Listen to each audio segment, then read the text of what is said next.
हमारे मन में बुरे विचार क्यों आते हैं? एक बार की बात है, भगवान बुद्ध अपने शिष्यों को कुछ अनोखी बातें बताते हैं। वहीं से एक शिष्य उठकर बोला, हम नहीं चाहते, लेकिन फिर भी हमारे मन में गंदे ख्याल आते रहते हैं। लेकिन क्यों?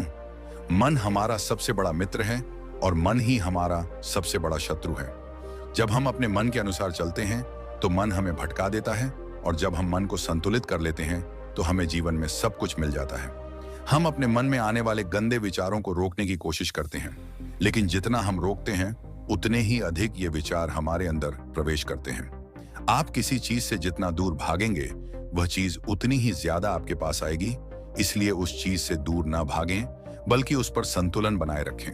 मैं नहीं चाहता कि मेरे मन में गंदे विचार आएं, लेकिन वासना के विचार हमेशा मेरे मन में चलते रहते हैं और मैं उनके बारे में सोच सोच कर बहुत परेशान रहता हूं।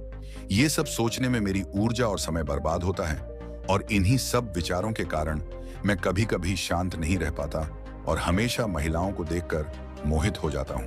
खुद को रोक नहीं पाते। बुद्ध मुस्कुराए और उन्होंने उस युवक से पूछा, क्या तुम जानते हो कि यह वासना क्या है? तब लड़के ने जवाब दिया और कहा, बुद्ध, मुझे नहीं पता वासना क्या है, लेकिन हाँ, जो भी है ये बहुत बुरी बात है। तब बुद्ध ने उस युवक से कहा, सबसे पहले तुम्हें यह समझना होगा कि जो कुछ भी हमारे अंदर स्वाभाविक रूप से है वह बुरा नहीं है। इसकी हमारे जीवन में किसी न किसी रूप में आवश्यकता पड़ती है। वासना कोई बुरी चीज नहीं है। यह हमारे मन की एक भावना है जो हमें किसी न किसी चीज की कमी का एहसास कराती है, और फिर हम उस चीज को पाने के लिए उस चीज की ओर आकर्षित हो जाते हैं। जैसे अगर आपके पास पैसे की कमी है तो आपके मन में पैसे पाने की इच्छा होती है।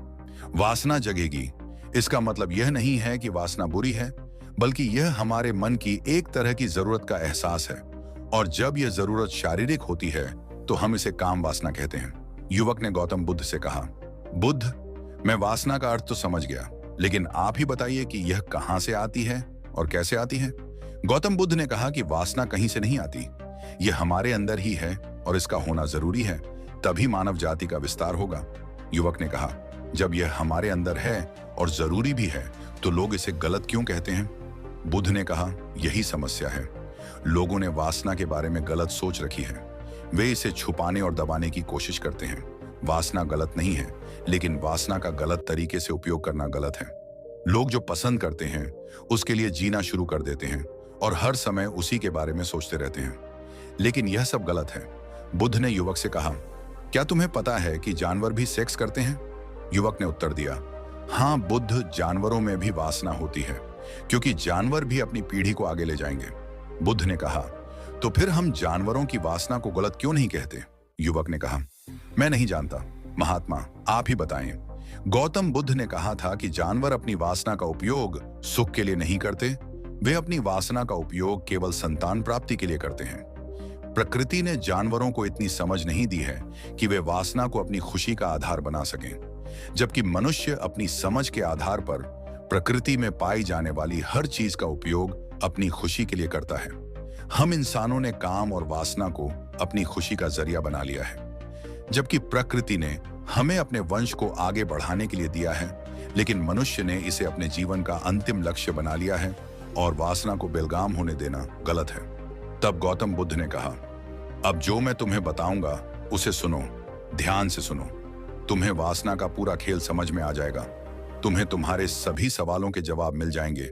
तुम्हें बस ध्यान से सुनकर समझना होगा। तब गौतम बुद्ध ने उस युवक से कहा, एक समय की बात है, गुरु और उनके शिष्य एक आश्रम में रहते थे। शिष्य प्रतिदिन दीक्षा लेने के लिए आश्रम से बाहर गांव में जाते थे। जो शिष्य भिक्षा लेने के लिए गांव में जाता था, रास्ते में एक नदी पड़ती थी जिससे होकर वह प्रतिदिन भिक्षा लेने के लिए जाता था। एक दिन उसने एक लड़के को पेड़ के पीछे छुपे हुए देखा।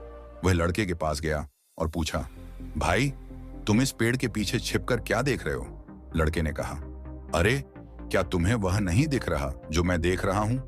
उसकी नजर नदी पर पड़ी तो वहां कुछ लड़कियां पानी भर रही थीं। लड़कियां 14-15 साल की होंगी।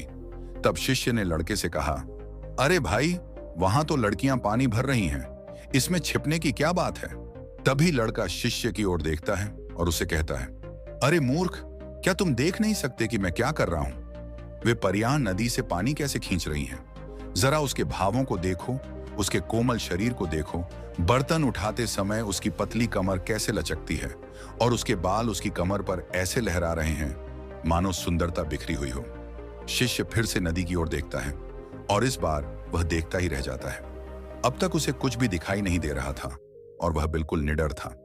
उसे किसी बात का डर नहीं था, लेकिन अब वह छिपने लगा और उन लड़कियों को ऐसे देखने लगा जैसे उसने कोई अपराध किया हो।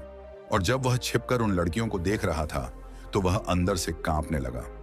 डेयोर उसने कहा कि यह मैं हूं, मैं क्या कर रहा हूं, मैं जो कुछ भी कर रहा हूं वह सही नहीं है, मुझे यहां से चले जाना चाहिए।